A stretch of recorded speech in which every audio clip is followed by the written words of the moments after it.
You know that feeling, right? Scattered, maybe a bit distracted, always sort of reaching for your phone or the next thing. That struggle to really focus on what you need to do. If that sounds familiar, well, you're definitely not alone. Welcome to the deep dive. Today we're jumping into something called the dopamine detox. It's an idea from a personal development coach, Thibaut Meurisse, who thinks it might be a key to getting our focus back. We're looking at excerpts from a short form overview of his book, Dopamine Detox. It's the first in his productivity series. So, our mission today, to really unpack what Meurisse is saying, figure out how dopamine actually works, and maybe how it's working against us now, and find some practical ways to reclaim that focus, boost productivity. We're aiming for those aha moments, to help navigate this very stimulating world we live in. Ready. Okay, so Yeah. first things first, dopamine. We usually hear it called the pleasure chemical. Like, eat chocolate, get dopamine, feel good. Simple. But Maurice argues that's not quite right, is it? He suggests we're kind of missing the point there. That's exactly his core argument. Yeah. Yeah, the pleasure chemical idea is super common, but he says it's a fundamental misunderstanding. Meurisse clarifies dopamine isn't the feeling of pleasure itself. Oh, okay. So what is it then? It's more like the chemical cue for reward-seeking behavior. Yeah. It's the motivation, the drive, the anticipation that pushes you to go get the reward. Think of it as the engine, not the destination feeling. Dopamine does a lot of the brain, sure, motor control, other things, but Meurisse is really zeroing in on its role in motivation. It gets you going, basically. Okay. Not the prize, but the wanting of the prize. Exactly. That distinction is crucial. It changes how we think about why we do things. That makes a lot more sense, actually. It's about the seeking, the desire, and evolutionarily, that must have been vital, right? Oh, absolutely vital. Think about our ancestors. Dopamine motivated them to, find food, seek partners, build shelters, stay safe. Without that internal push, that reward for seeking things essential for survival, we probably wouldn't be here. It was a powerful, beneficial system. But now, Marie says that same system has a dark side. Because our world is just so different, so much media, constant stuff. Precisely. He points out that today we're bombarded with passive entertainment, social media, video games, endless streams. These things trigger dopamine release, but often without much real effort or, frankly, tangible benefit compared to finding food or shelter. Mm-hmm. This leads to what he calls sensory overload.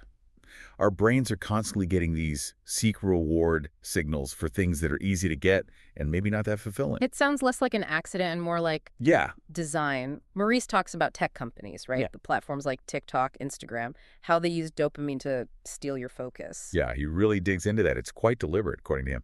These companies know your attention equals money. Right. So as you scroll, just the anticipation, there's that word again of a comment, something new, that hits the dopamine button. It makes you want to keep scrolling, keep seeking that little hit. It becomes this really powerful, addictive cycle. A feedback loop designed to keep you hooked. Exactly. It taps right into that primal reward-seeking drive. Wow. Okay, so you're stuck in this loop.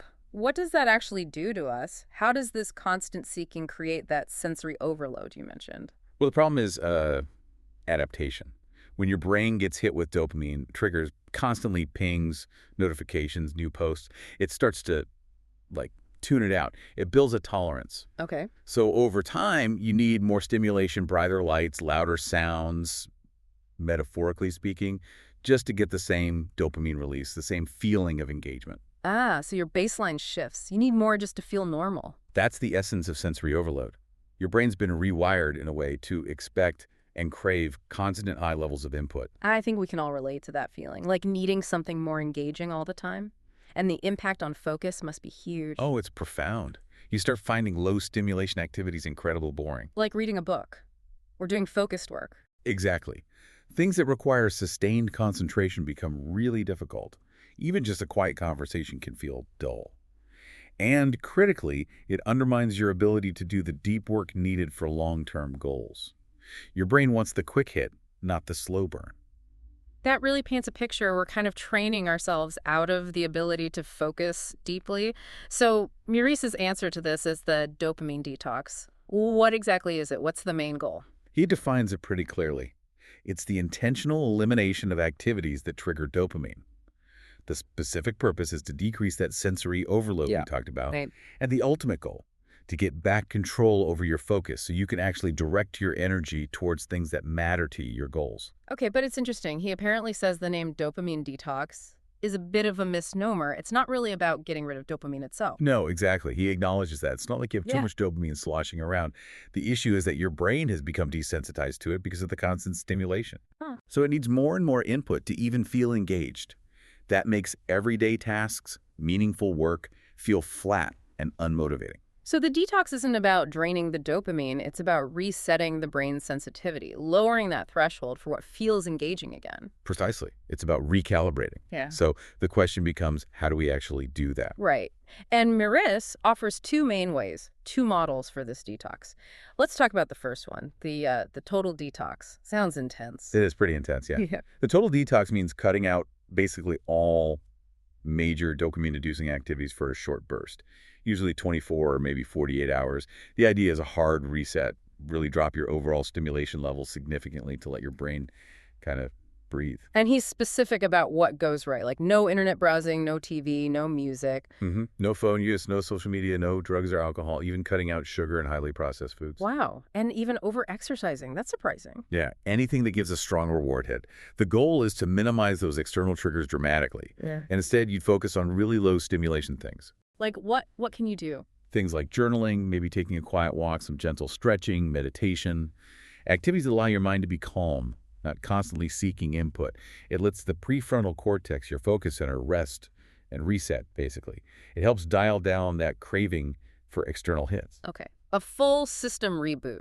That sounds challenging, but potentially powerful. Right. What about the other option, the limited detox or partial detox? Right. The limited detox is less drastic, but still effective.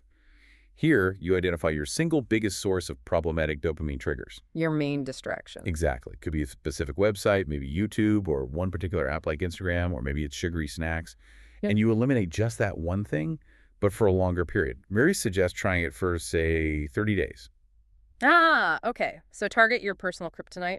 Pretty much. It decreases external stimulation in a more focused way, and it's often easier for people to stick with initially. That makes sense. Choose your battle. So whether you go all in or take the targeted route, making it actually work is key.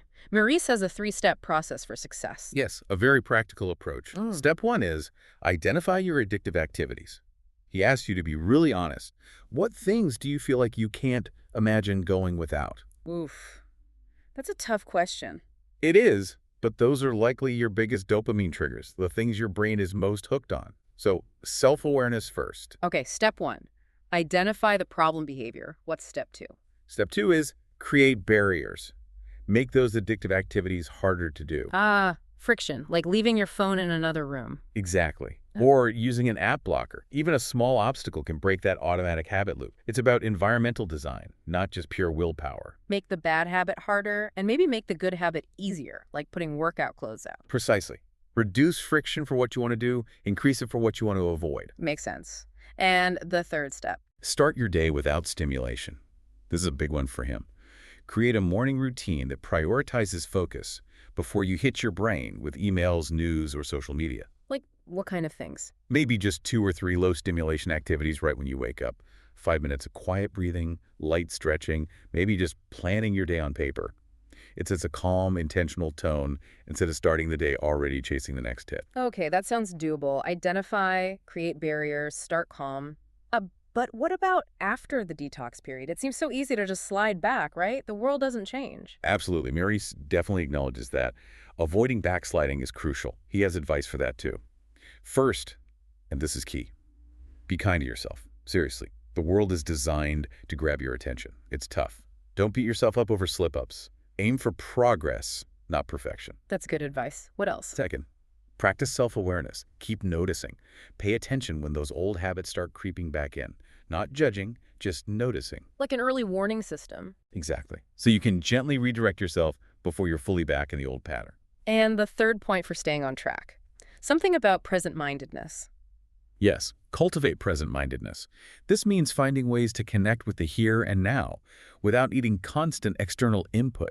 He suggests things like mindfulness practice, more stretching or walking, having real focused conversations. Or even just being bored. He actually recommends that. He does. Letting yourself be bored without immediately reaching for your phone is actually really restorative for your brain. It allows for deeper thought, creativity, and it rebuilds your tolerance for lower levels of stimulation. It helps you find satisfaction internally again. Being bored as a feature, not a bug. I like that. So, okay, the detox helps you feel less scattered, maybe appreciate quiet moments more. But the ultimate point, Meurisse connects it all back to productivity, doesn't he? Getting things done. That's the end game, yes. The whole point of regaining focus is to apply it to achieving your long-term goals and boosting your productivity. To make that happen after the detox, he emphasizes 3 pillars: stay focused, be consistent, and prioritize. Okay. And his practical method for this involves a daily schedule, a very specific one. How does that work? Each day, write down just 3 to 5 main tasks you want to accomplish. Then number them by importance. 1, 2, 3. Right. Then you work only on task number 1 until it's completely finished. Only then do you move to number 2. No multitasking, no jumping around. Sequential single-tasking focus. Exactly. It forces you to prioritize what's truly important and trains your brain for deep, sustained work on those priorities. Yep. It builds momentum and ensures you're making real progress. Wow. Okay, so we've really covered a lot. From understanding dopamine isn't just pleasure, it's seeking, The motivation chemical. to how modern life, especially tech, hijacks that system, leading to sensory overload. Right, needing more and more just to feel engaged. And then the detox solutions, the total reset or the targeted approach, And the strategies to make it stick, like barriers and calm mornings. plus the kindness and self-awareness needed long term. And finally, linking it all back to that structured, prioritized productivity method. It really feels like a practical framework from Meurisse's dopamine detox for, well, taking back some control in this crazy, stimulating world. So, as we wrap up this deep dive, here's something to maybe mull over. If our brains really are being constantly rewired for more and more stimulation, what's just one small, intentional, low-stimulation moment you could build into your day starting tomorrow? Maybe it is just 5 minutes without the phone when you wake up, or choosing a quiet walk over scrolling during a break, just a little pocket of calm. What could that small change do for your focus, for your sense of engagement with your own life? Something to think about.